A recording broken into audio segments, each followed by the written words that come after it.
Hello, Nauri. Hello, Farhad. We are literally in a cafe or in a restaurant. If someone thinks, why does it look a bit like in a cafe? So we rented the whole place. But to the point, thanks for coming to the interview. And I want to start with, as you always, simple question. Can you share what do you do today? First of all, thanks for inviting to share what I do today. I'm a CEO of the Adaptive Media. I'm CEO for 1.5 years approximately. Welcome to Inner Power Particles. I'm Farhad, the host of the podcast. We talk with entrepreneurs and leaders about how they have solved the challenges in their life or business and how it has transformed into new inner strength in them. And with this, we want to help that you also can look at your life or business situations and see how you can solve the challenges in them, and through that transform them also into new inner strengths, inner power particles in you. Enjoy the show. And my daily responsibilities is to take care of everything what is happening in the company.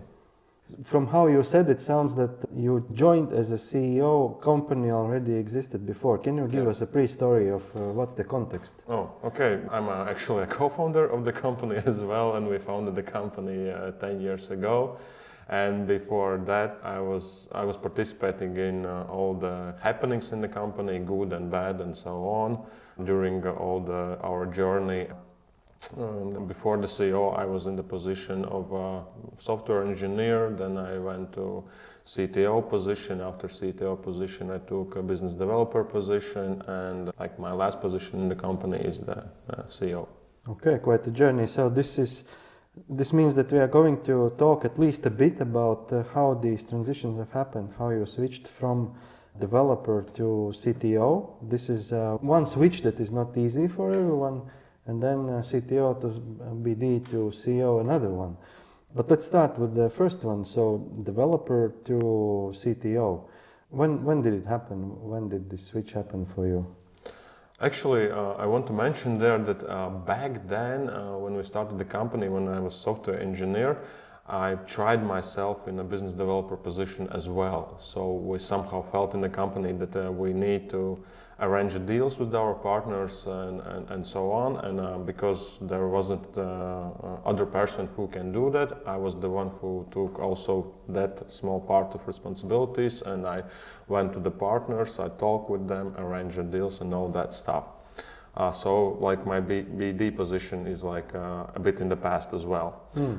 But if we talk about software engineer and CTO, in the first years since we founded the company, we actually haven't defined the roles we have. So everyone was doing his best in, so to say, what he likes and what he knows how to do. How many people were you in the beginning? In the beginning, we was three. Three people. Three people, yeah. And so you, then some business guy, and no, we three co-founders. Yeah. So everybody took some part of founding a company. I was a software developer.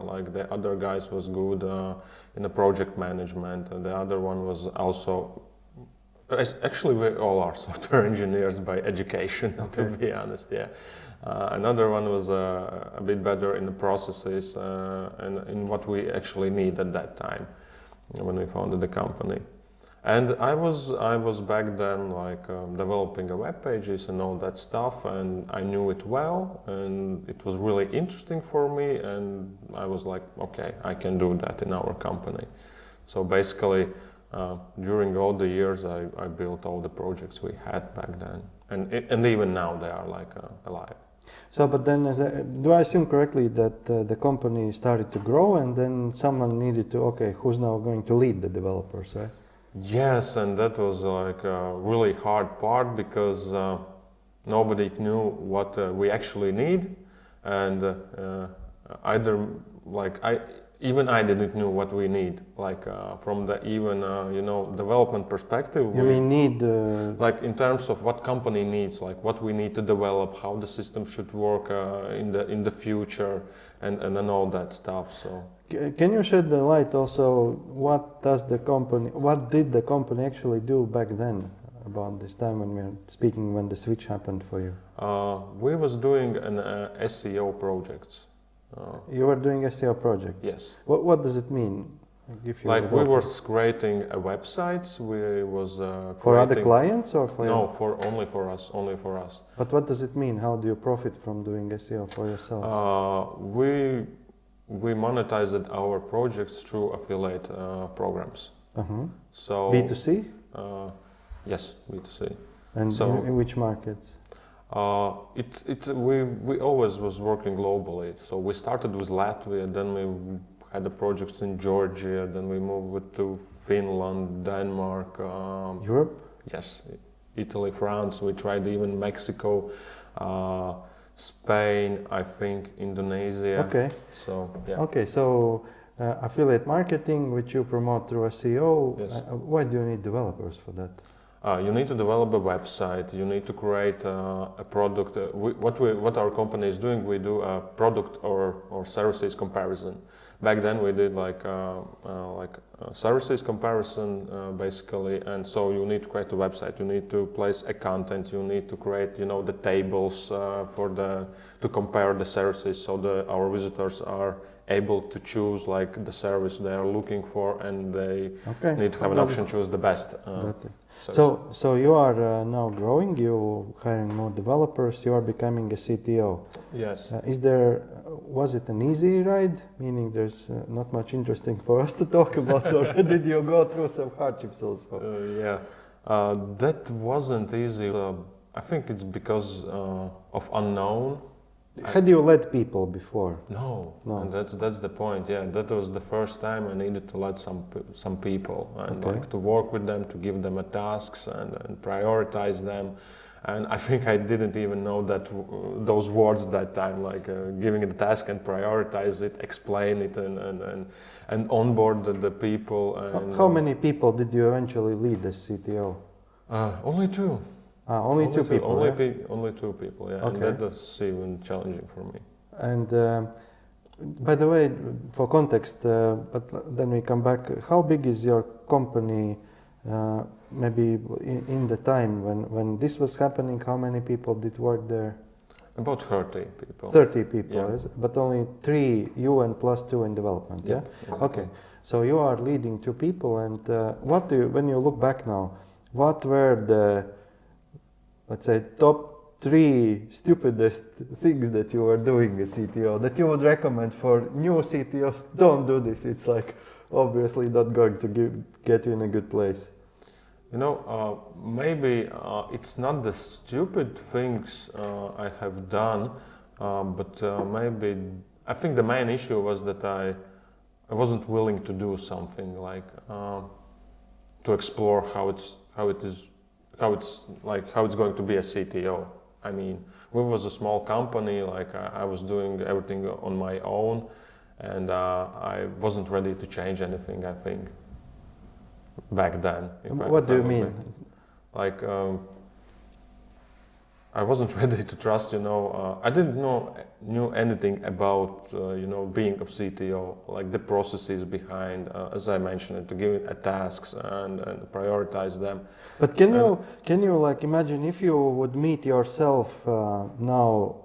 I'm you then Yes. when you became a CTO, Yes. and now you pour onto me your words of wisdom, like do this or don't do that or look at it this way. What would be the main things? The main things, at least invent sprint processes in your development workflow. Be clear in your communication and set reasonable deadlines. Okay. Be clear in your communication. What do you mean with that?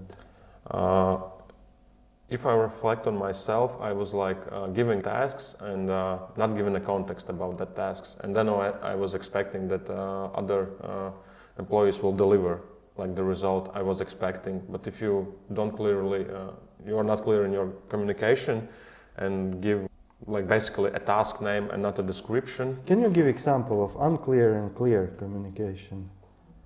CTOs will understand, maybe I won't, but... Yes. I mean, we have a comparison tables and let's highlight a button.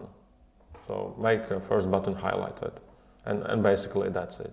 This is the unclear. This is the unclear, yeah. And the clear one? On which websites? How should it apply to our main projects, or should it apply to our backup projects? On which pages this should be implemented? Yeah. It should be done within 2 months, for example, not like in the next week. So to set a deadline also. Yeah, because the way I was doing it, when the request comes in from anybody in a company, I was like, okay, this is my priority, I'm doing this. Comes another request, I'm doing this. And I knew the projects because I built them, and it's like you're at the home, and basically you know what to do and how to do, and you do it like quickly. I mean, if for me it takes 1 hour to implement it, then for the other developer it takes 2 days. And I was like, how it can take 2 days? Like, I don't understand why you like can't explore the projects and so on and so on. But what changed then in your mindset? Did you keep doing it like this, that you try to do everything, or some shift happened for you? I think the shift is happening even now because you need to delegate the tasks. I mean, if I understood your question right, like you need to delegate the tasks and you need to trust the people that they will do the best they can for you. This trusting is another interesting topic, but Yes. let's quickly jump back. You also said about to communicate realistic deadlines. Mm-hmm. I think with software developers, especially those who are non-software developers, let's say business side and the development, then this topic of how much time it takes. One says like, okay, can you do it? Like, it's simple. Like, can you do it by tomorrow? And another says, okay, no, minimum 2 weeks. So, but how do you know what is a realistic deadline? Even you said for you it would take hour. You see, for the developer it takes 2 days. So how do you determine what is a realistic deadline with a particular person or in general in development? I think it's kind of feeling based. I mean, when you know that the website or the product you're working with, you somehow feel how much time it will take. And yes, and it's like interesting question. I think you feel, you need to give an estimate, and why it's different for developers, because you see like, I don't know, one solution and the other developer sees another solution, and maybe you have like short-term solution and the other developer is thinking about the long-term solution, and that's the point where you have like 1 day estimate and 2 weeks estimate. So, and you should land maybe somewhere in the middle, like depending on what you need in particular moment. Okay, but this is then differences in the perspectives what you see. Yeah. But to conclude this CTO subtopic, for someone who does not really well understand developer qualities, let's say there's a startup without a CTO but with a developer or a couple developers, how do I know this is a good guy and this is not good guy, good developer, and this developer is really not good. His skills are low. Like what? Because if it's always like, it can take a day, it can take 2 weeks, then where is the truth? How to find it then? This is a good question. Oh, I don't know.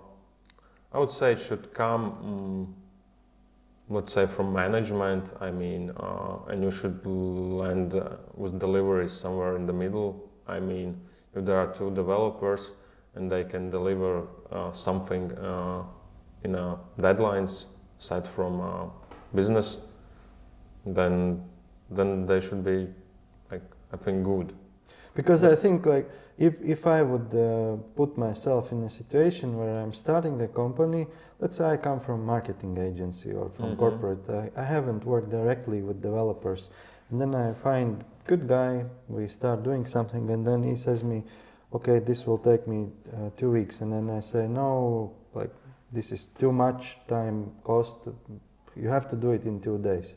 He says, no, it's not doable, and I feel, so we are basically then either in a conflict or one of us is put in a corner which they don't like. Like either the developer feels like, oh, this guy is pressing on me unrealistic deadlines, or I'm then going around and complaining that, I have this colleague and he's so slow, but in reality maybe he's not. So maybe there's some takeaway from you, like how to find this truth in these situations.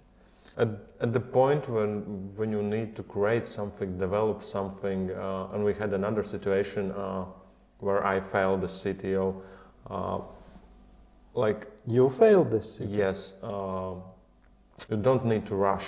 I mean, you need to explore another opportunities.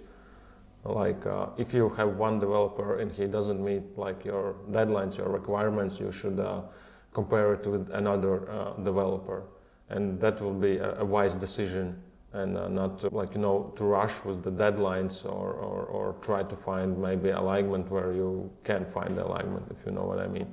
I mean, the point is that what I want to say, you need to explore at least two options. I mean, this comparing is a good point. This means if you financially can afford then to have two developers instead of one. Yes, or at least discussion with two developers about the same task, or consultations or whatever. Like what I understood, don't take the first opportunity and don't take the shortcuts. And even if another one says, okay, one said like same topic, like one said I can deliver in 2 weeks, and another one said I can deliver in 2 days, and why you can deliver in 2 days. So you need to compare and you need to have a discussion, like what's the differences. But what do you mean with shortcuts? Shortcuts would be long-term and short-term solutions. I mean, and I think that the one who will develop something in 2 days will go the short-term solution, and the other one will take some long-term solution. But when you are a startup, should you even build long-term solutions in the early days? I would say you need to build MVP, minimum viable product. I mean, something that works, looks stupid but works, and it shouldn't be a long-term solution. But I mean, from technical perspective, how the developer develops, should he go with just like works with technical depth? Yes. So short-term focus. Short-term focus. But when is the time? I assume you also, if you went with short-term focus, at one moment the technical depth had already accrued like a big pile, and what do you do then? Or you just maintain all this pile of quick fixes together? And that was quite a challenge for me. I mean, what we have done, we have built a lot of MVPs, and they all suddenly start to work. And you have like 200 websites, for example, like we had back then, and you need to make an update, one update, and 200 places. And then basically eventually you need to do it in 200 places. Okay, we never had active projects on 200 websites, but let's say it's 20, 30, 40, and that was the case. And when you need to do an update, then okay, it takes so much time, and then what did you do? And then I realized I need to build something that works in long term, and we started to build, we called it framework internally, so we can switch to that framework. But what was your revenue when you started building this framework? I don't know. Honestly, I don't remember. But was it like 10K a month, 100K a month, 1K a month? I think it's at least 1 million a month. Million? Oh no, not a month, a year. Million a year revenue. Okay, because this is important point, meaning that you started with this scrappy and quick short-term process to get the revenue up, and when you see that it is like that, then you make something already more sophisticated on the solution side, which is a very correct way to do. But how did you know that you should do it this way? Because many don't do it this way. We are focused on efficiency. I mean, and not doing this is meaning you are staying super unproductive by not developing a long-term solution. And it included a lot of manual work. No, I mean, how did you know that you should initially start with short-term solutions? Oh, that one. Okay. Instead of building some mega system. I think that was our mindset. Let's do something quickly, and we was really good at that. Like, Yeah. let's do it quickly, and it still lives in us, and we're still doing this. Like, if we want to try out something, we can do this quickly. I mean, when you know, ask someone how much it will take to launch a website, a new project, and so on, and it's like weeks or months and so on. For us, it's hours. Like, if you want to launch like new geography or new country to work in, it's like takes hours. And back then with manual work, it took a day. I mean, when we developed the first solution. This is a very appropriate mindset for starting a startup, but then I want to ask, where did it come from? Why? Can you pinpoint where is it coming from? Such type of mindset. For me or for company, like. Either. I don't know. For me, I think for me it's personality, to do something quickly, like make things work quickly. And for the company, I think other founders was in the same mindset, like. But what's your background? What did you do before this company? Wow, that's a crazy story. You want to hear whole story or just part of it, of my journey? Initially, the compressed version. Compressed version. So I will name the positions I had. I was a construction worker, factory worker. I was security guard. I was a computer technician. I was I don't know how to name it. In same time. The marketing guy who goes to other people's houses and ring them door to door. Yeah, door-to-door salesman. Yeah. Then I become a deputy director in one of our city schools. Deputy director, from salesperson to deputy director. Basically, yes. I was working in 3 places and studying. I was working as computer technician, I was working as security guard and the door-to-door salesman, and I was studying my bachelor degree at that time. But how did you become a deputy director? Like, why? That was an interesting story. I was working as a computer technician in the school, and I have a good relationship with the administration of the school. It's basically director of the school. Yeah, director of the school. And the previous deputy director was leaving her position, and I was 23 or 24 years old back then. And the director, he left that position unfilled, I don't know, for almost a year. Yeah. And somehow I think the old deputy director convinced him about me, and he made the decision to give me this opportunity. Why you? Why did she convince about you? How do you think? Because on one hand you were in the right place in the right time, but if you say convinced about you, then it means there was something also special matching about you. I think that's a good question for her. I haven't asked, but I was hard working at that time. Because really, now I want to stress this out also for people who are listening. Sometimes when we hear stories of others, we think, yeah, okay, it was success, he just was in the right moment, in the right place, but it's only half or maybe 49% of what actually happened. Because the other 51% is like, we wouldn't choose someone inappropriate for the position. It's like obvious, so it means you were appropriate and you stood out by something extra, where there was some push from people around to put you in the position. In that time, I didn't know what I'm going to do when I will end my bachelor degree, and I haven't any plans. And I remember when I got into computer technician position, I was like really curious. I wanted that position, and I really wanted it basically. Like I was stressed if I will get it or I will not. And then I get that position. I was really hardworking, and I did my best. I worked a lot with the teachers, the administration.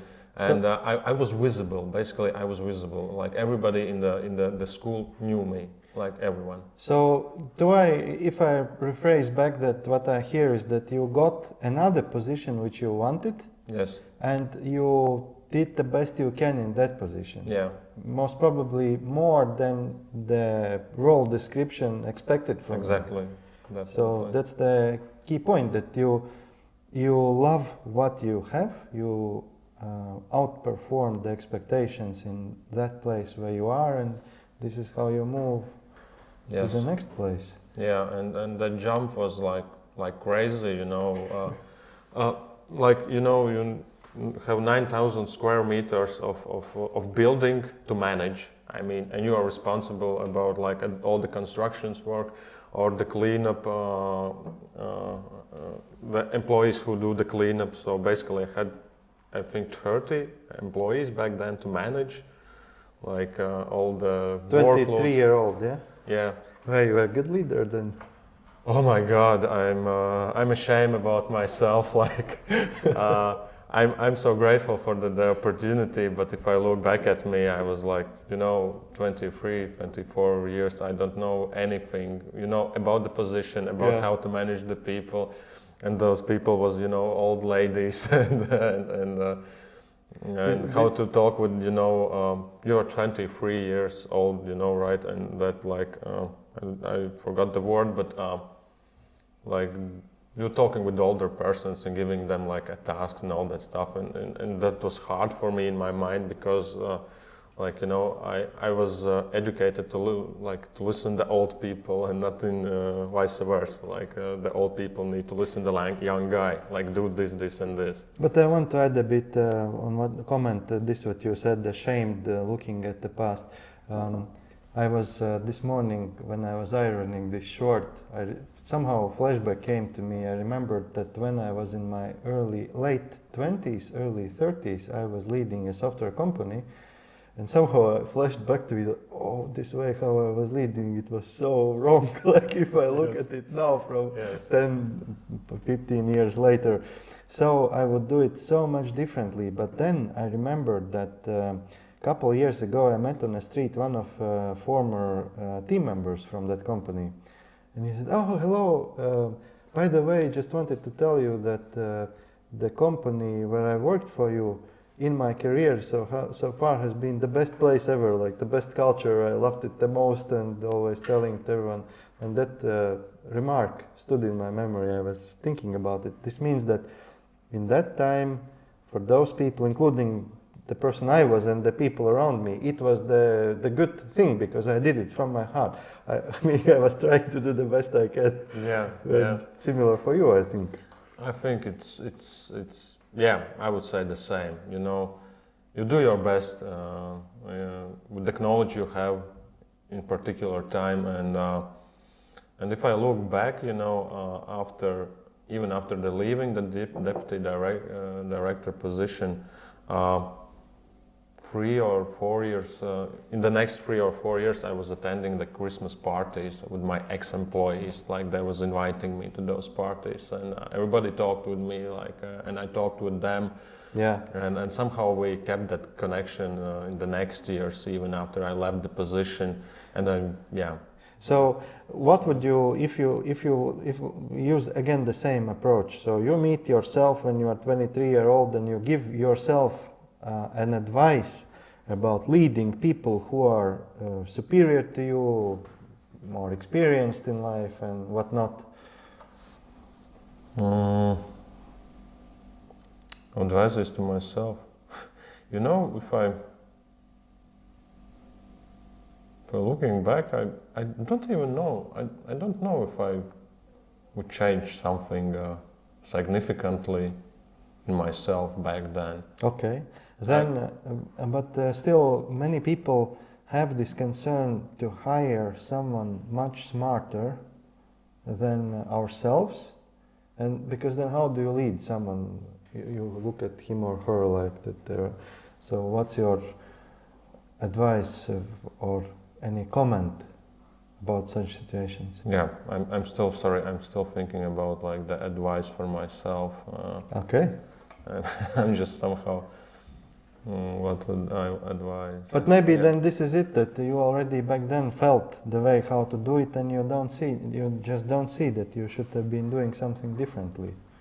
Yes, I mean, There was a lot of space for improvement. I mean, how to do something more efficient or different, or maybe a communication. But in core, like that's about, I was missing some knowledge back then I have now, like practical knowledge, because the deputy director is like you're basically owner of a big house. But then, if you have such a way of approaching older people, then this comes from the childhood experiences, mostly with parents and teachers.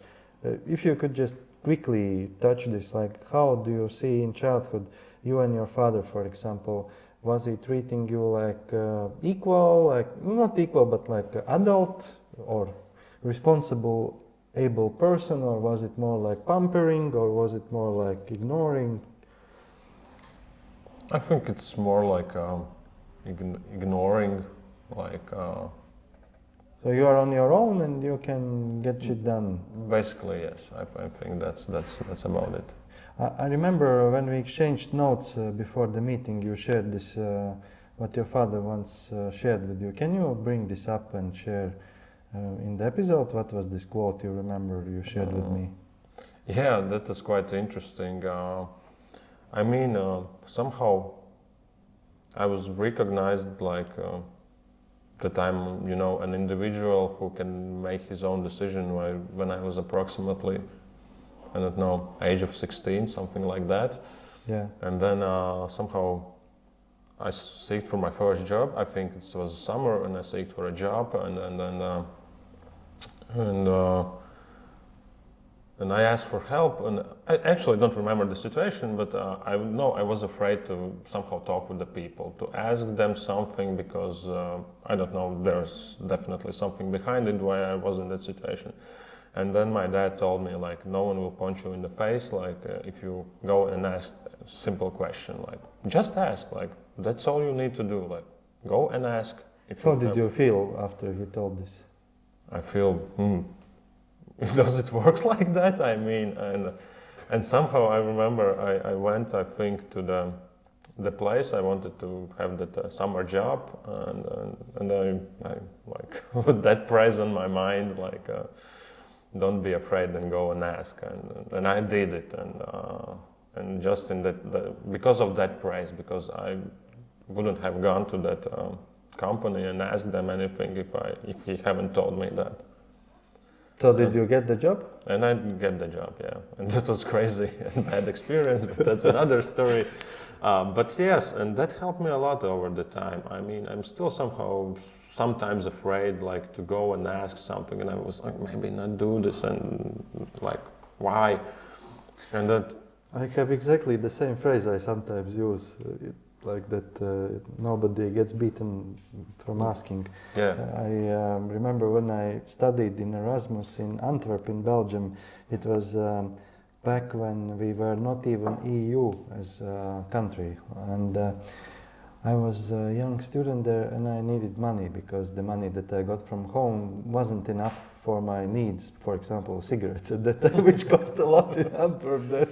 Yeah. So I decided I will, so I don't know the local Flemish language, I decided I will be a dishwasher in a restaurant. So I went out and I didn't know any job portals, nothing. I thought I'll just go restaurants door to door and ask if they need a dishwasher.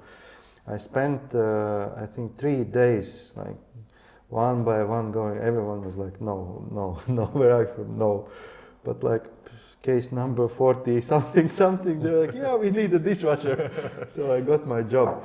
But they fired me 1 month later when they realized that I'm not in the EU. They said, oh, but we can't pay you salary legally. Like, okay, here's your cash and ciao. Don't come back. But at least you got a job. Yeah. Let's come back to one different thread in your story. You said that you became a CEO in the company. So, if I remember right, a year ago approximately. Mm-hmm. What happened? Was it like you the previous CEO left, or you asked him to leave, or why did it happen that you are now CEO in the company? I think it's quite a classic story with the CEOs of the company, and the previous CEO, he simply was tired of what he is doing, and he somehow lost the interest in the company. Not completely, but he was really tired of that day-to-day operational stuff. So he got just tired and bored of what was happening. Yeah? Yes, and But was the company fulfilling his vision? Was it like his grand plan what you are doing? Or? from what I have talked with him, somehow the company achieved his internal goals he had when we co-founded the company. Okay. Yeah, and I think his values have changed, and yes, so we have grown. Basically, that's it. That's an important point, actually. That once we either for a very long time we can't reach a goal, or once we have reached the big goal, then Yes. what? And it calls for some aspirational goal, which is like you go and go for it. Yes. So means he felt when his time to move aside. Yeah. Yes, basically that's it. Was he CEO from the beginning, all 9 years? Yes. Was he the kind of the initiator of the company? Yeah. Yes. Okay. He was the one who bring those three co-founders together. Okay. So and now he's saying, guys, I'm out. 2 questions. How did you decide that you are going to be CEO? And second question, any shuffles regarding the shares? Did he sell his shares to you, or what happened on that front? Mm-hmm. The shuffle, I think I was the best one for that position. Because Okay. I was the best one for that position, and we simply, we would have lost a year, like if we even more. I think if we decided to find another CEO, because it takes time to find, to onboard, and all that stuff. Yeah. And on depending on the business situation we had then. Like I was like BD and CEO, and that was like kind of best decision, like for me to continue BD and overtake the CEO responsibilities, because like if we decided to hire another CEO, the year we are losing the time. I mean, we are losing the time, and I was willing, I think, to take this. You were willing. I was willing, yes, and they offered me, and I wasn't actually confident about if I really want to take that role. But like, if the life is giving you an opportunity, just like with the deputy director, and they convinced me that I am like the best person, like, to be a CEO. So now you've been CEO for a year. Yes. Can you give some numbers for perspective? What's the size of the company today, if it can be public information, like the revenue or team size or some metrics? Yes. I wouldn't like to share the exact numbers, but our revenue doubled up from if compared to previous year when I started the CEO position. Yeah. And it's 7 figures currently, and the team size, I just still needed to do an optimizations in our company to move forward and grow once again this company. So when you say make optimizations, this in practice means? In practice, it means layoffs, but So it's the not first about thing- the layoffs. It's about closing unprofitable business lines. Okay, so you became a CEO, and then since then the revenue has doubled. Yes. And you have laid off part of the team. I wouldn't like to call it layoff. It's like closing unprofitable business lines, and it's different. Like I'm just saying layoff maybe because it happened recently, and I'm still somehow living with it. But It's like closing the business line, and Okay. I was making this decision for 3 months and trying to understand if this is the right decision, because It was your decision to close it down? it was my decision to Uh-huh. close. Then let's go a bit into this route of decisions and leave the shares for later. Okay. So how do you make decisions now? Because this is a big decision to close a business line, to close a product or service line. You are 3 co-founders, right? And then you have board, or how do you make such decisions that you said now that it was your decision? I think that's my first, the big decision from my side, and I have full trust from co-founders, from the board, yes, that was the first, the big decision. Okay, closing this business line, firing the people, and so we can move forward from another. If you would want to, I don't know, make something crazy, big, new, and attract even investment money to make it, would it be your decision that you would try to push through, or you would try to reach consensus and not do it if others are not on board with you? Recently, I understood that I want to push, the growth of the company, not in terms of only, the revenue, but company as a company, and we haven't been in that situation when we need to decide such a situation. We need to, go slowly or a growth. Like the growth is the long-term solution for this company, just to I think, to survive. So meaning then it's you pushing. Yes, then this is me pushing this through. So you have taken the wheel, that you are setting the direction and then going there. But then what's the role of your co-founders in decision making, in daily work? They are they are still have a lot of knowledge in the marketing field we work, so they contribute with their knowledge, and they contribute as advisors, or yes, as employees also? as advisors, as advisors. Yeah, okay. It's like standard CEO board relationships, and when they're giving advices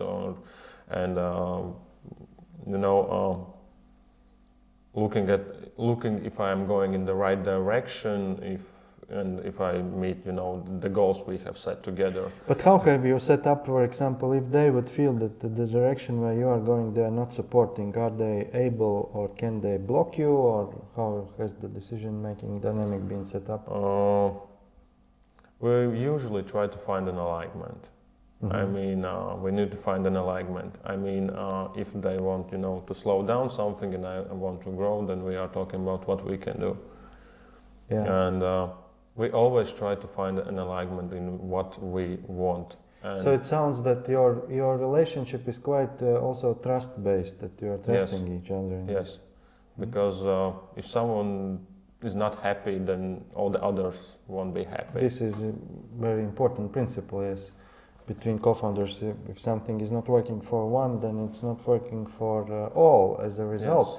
But if the values change and people step aside, then sometimes it also calls for the need for those people to step aside completely, because the directions that former CEOs want to do and new CEOs, they are not compatible anymore. Meaning there's some level when you need to stop trying to reach consensus. You need to actually say, okay, it is what it is, we should actually go separate ways. Mm-hmm, mm-hmm. Maybe this podcast is more about looking at the past, and we don't need to kind of dissect what is happening today. Mm-hmm. That's not the focus of it. Yes. Also respecting the confidentiality of some topics. Yes. I wanted to therefore ask you a bit different. So now a year has passed.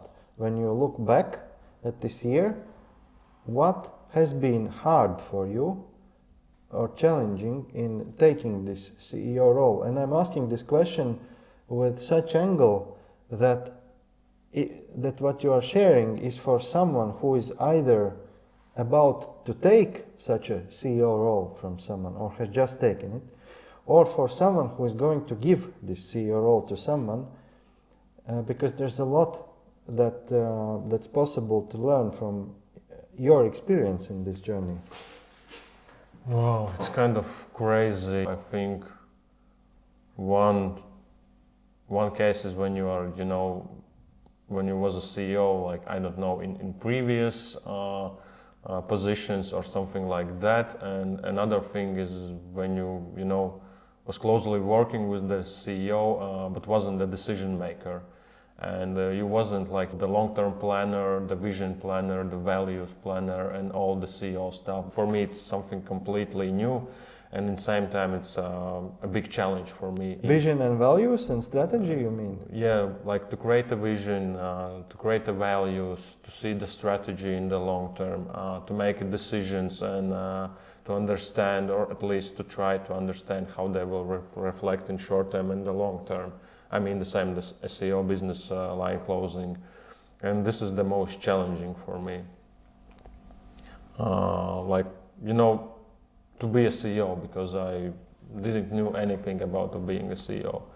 And the previous CEO, he was, I think, like me, and also he was self-educated CEO, and he did the things the best he can, but also he was like, without the previous experiences of being CEO and all that stuff.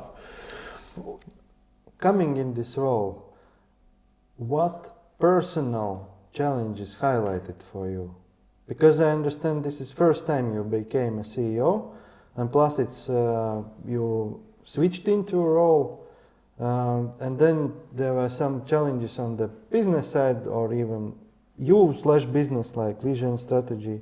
But what did you learn about yourself throughout this year? For me, the main takeaway during that year is that I need to look on the things in the long term, not short term. Because how long term? As much as you can. As much your imagination goes. 2 years, 5 years, 10 years. Yes, even 10 years. So, for me, it's like the challenge in the business and also a personal challenge. I mean, to think in the long term. And if I look back on the previous year, for me, the struggle was to plan the 1 quarter for the company. I was like sitting and struggling, like how to plan the last quarter of the year, what to do, what is the priorities and all that stuff.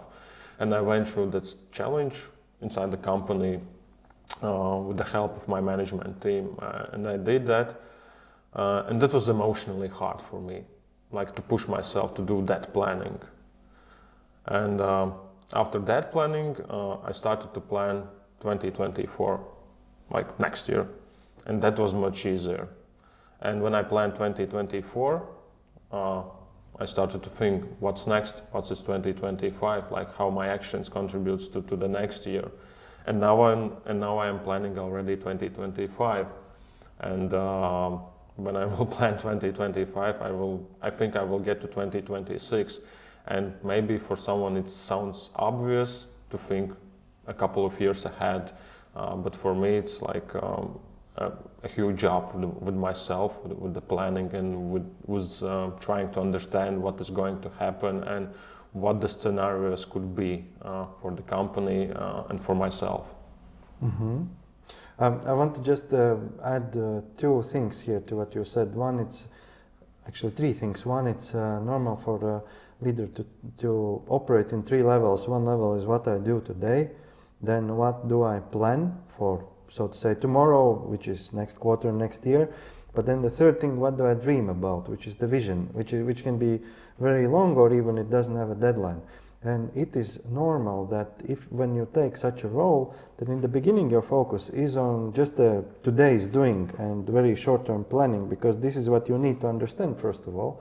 And then you can have already more energy for a bit longer planning, and then you kick in the dreaming part. You start to feel what you want and where it's going, because eventually what you would need to get to is that you are planning towards your vision. It's not that you are planning from today towards just next year, but you are planning towards your vision. Yes. And this is, but the vision, for some it's like you woke up and you have your vision, but for some it can take years until it opens up. It's like going in a, in a dark with this light, and then you step a step, and then you see one step ahead, and this is how it goes. But I also wanted to add, okay, but I forgot it. Maybe it will come back. I think what could it mean? Vision, planning, dreaming. Don't remember. But okay, what actually came to me is that I have, from my experience, concluded that for the new CEO to be able to kick in this dreaming ability to see the vision, what is necessary in regards to the previous CEO is two things. First, that the previous CEO very well explains to the new CEO his former vision. So everything, how he saw where he was leading, why he was doing this also, all this immaterial part. And second, that he gets out of the picture. Because it's like, imagine if I'm coming with my torch and it's yellow and I'm lighting it on the field, and you come and your torch is blue, you won't get the blue. It will be green, right? Yes. And to get your blue, you need to, okay, understood, you were yellow, okay, thank you, bye, and now you go with your. So I don't know how far you, like how is it for you and the previous CEO, is he still somehow in the picture or not in the picture? Did you get to know this, his idea behind everything? I think our case is a bit different, and it's important what you're saying in companies where you take responsibilities from the CEO, where he had his own values and defined the strategy, maybe long term. I don't know, all that stuff that lives inside the company. In my case, I have an opportunity to build it basically from the scratch. So we haven't, like, all that I don't know, values, maybe that vision that was before in the time of previous CEO. Like the year I am working as a CEO, he was like the transition year, and not only for me but as well as for the company, like to make away the transition from the previous CEO and to find, a new values, a new big goal to work together towards. Question, what about confidence? I've heard from other people in similar situations that for them it has taken quite a time to feel confident in the new position in regards other employees, if they have clients, also clients. What is your experience? I have fantastic employees, colleagues, I would say. Can you remind me the question? So maybe it doesn't ring anything for, I mean, the confidence, self-belief that when I talk, I don't know, with the CSO or CMO, then I feel confident in my shoes as CEO, setting the agenda, taking inputs, but not. That is quite interesting. I think, when I overtook the CEO position, I told already I won't be the same CEO as you was, the previous CEO. It will be completely different. And I think in the first months, I was like trying maybe to replicate the same processes, the same maybe internal things, internal communication, with a small improvement, like, I don't know, we need to improve internal communication because the previous CEO didn't do that. And okay, I will do that, like I'm a communicator, it should work, like I will do this. And somehow I lost myself in like the things I want to change during transition for the all operational processes, like when you take the company, ownership of the company.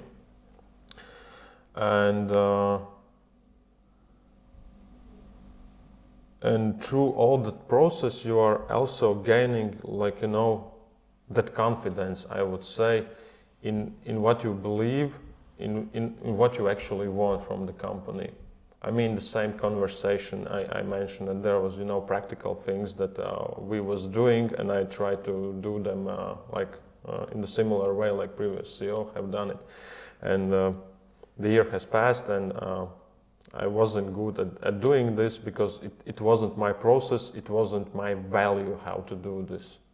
Like, I mean, let's take practical examples. Like, But I mean, I understand what you are saying, meaning that you are not shy to Yes. wipe out things that are not according to how you would do them, and instead you put in things how you would do them. It's for me, it's more and more doesn't matter how the things was happening previously, but it's more important how it's going to happen in the future. Yeah. Because the things shouldn't stay as they was. Like that's also I think the purpose of the new CEO. Yeah. So that you can invent new things, new values, whatever it is. I don't know, new ideas, something new. Same question I asked you before, but now about bigger Zoom. So you have transitioned from a factory worker to a CEO of a 7-figure company, which is growing. Why? Besides being in the right place in the right time, what else is about you, or the way you do things or approach things? It's a really hard question for me, and I still clearly don't know what it is about me. I thought it's like the life is giving me, some kind of opportunities, and like it's again it applies to being in the right time in the right place. But I think the people sees in me something I don't see in myself. Like what is it? I don't know. I have no answer to that question. Like I don't know what they see, but they trust me. So trust is one thing that they see that they can trust you. They trust me. Yeah, they trust that I will. I think I will push the things and I will do the things even if I don't know how to do them properly. So this means you also trust in yourself that you can do them. You wouldn't take in the CEO role if you wouldn't trust that you can handle it, right?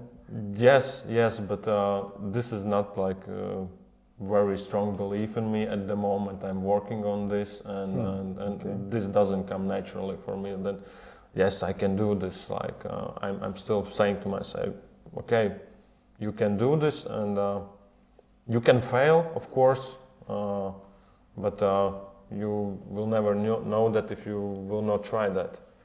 Somehow, talking with you, I remembered 2 episodes connected with toilet paper. Okay, interesting. One episode it's actually from a book called Toilet Paper Entrepreneur. I read it a long time ago, and the core premise of the book is such that most people have been in a situation where you're in a toilet, and you are about to end the process, and then you realize, oh, there's no paper. But you don't die there in the toilet, you somehow manage to get out. So that's the type of toilet paper entrepreneur, that they always somehow manage to get through the things. Yeah. Instead of, oh, I'm here, what to do now? Yeah. So, and this is one example. And another example is from my own life, that I once was walking in a corridor in a co-working space where I was back then, and I see on the floor there's a piece of toilet paper just lying. And many people have passed this paper, but I took it and threw it out in a trash bin, meaning it's not in my lease contract that I need to take care of the floors, but it's like I like that it looks nice, and then I take care of it, and that I don't care what's written somewhere. Mm-hmm. So, and this somehow is about you also, that you are doing things the way they should be done, according to what feels best, instead of what the job description or what the expectations say. Yeah. I think this is the important force that moves people ahead. Mm-hmm. I think, like, I always had that feeling like I'm worried about, like what is happening, like is everything is done and maybe done properly, or at least done, not even the properly, so that things happen in the background.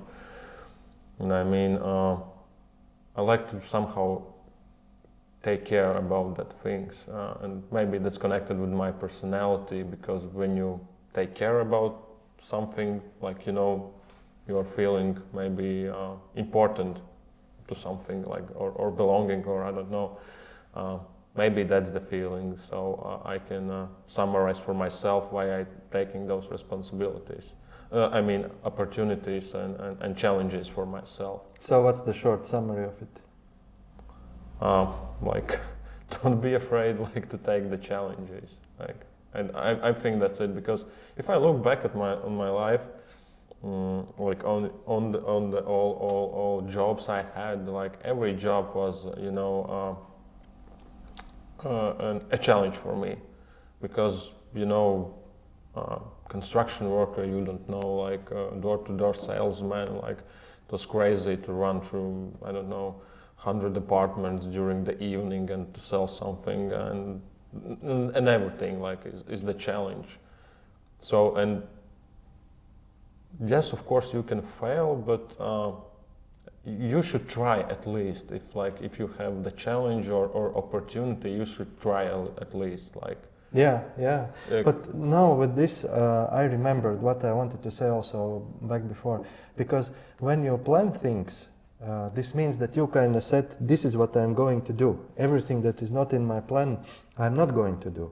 But this plan is created with your today's awareness and development level, which is different after a year. Therefore, it's important also to leave room for unexpected to come in and not to say no to the unexpected, because only by saying yes to the unexpected you actually get into new levels, because otherwise you would be just prioritizing becoming better and better and better factory worker. Yes, and that's like crazy. Actually, like that construction worker like set a really deep thoughts in me, like about what I don't want to like to do in my life, like construction working, the working in the factory, like those were two first jobs, and I understood like no chance I'm going to do it in my life. But then you act upon it. I mean, you open Yes. up yourself and you look for opportunities to change things. Yeah. Okay. Yeah. Last question. Okay. Somehow I've never used this type of question in previous podcasts, but here I feel like using it again and again and again. So you meet yourself a year ago. What advice you give to yourself? A year ago? Yeah. Nauris then is going to take the CEO role. Mm-hmm. Advice for myself. Oh, okay. Take decisions, like make decisions, and don't leave them on the table for too long time. Like it will take out your energy. Use step-by-step approach. Like you can do everything, at one time. I mean, you should take a time and go through the big thing through the small steps. And I would to highlight that step-by-step approach, like apply it to the company and apply it to yourself. So you can dream big, but you should still take step-by-step approach. And yes, don't be afraid to talk with people honestly. Like, don't be afraid to talk with people honestly. This is somehow highlighted during the past year. So cut off the bullshit of your, cut off like that everything, corporate stuff maybe from your daily communication. Just be honest with your colleagues. Yeah. and they will support you.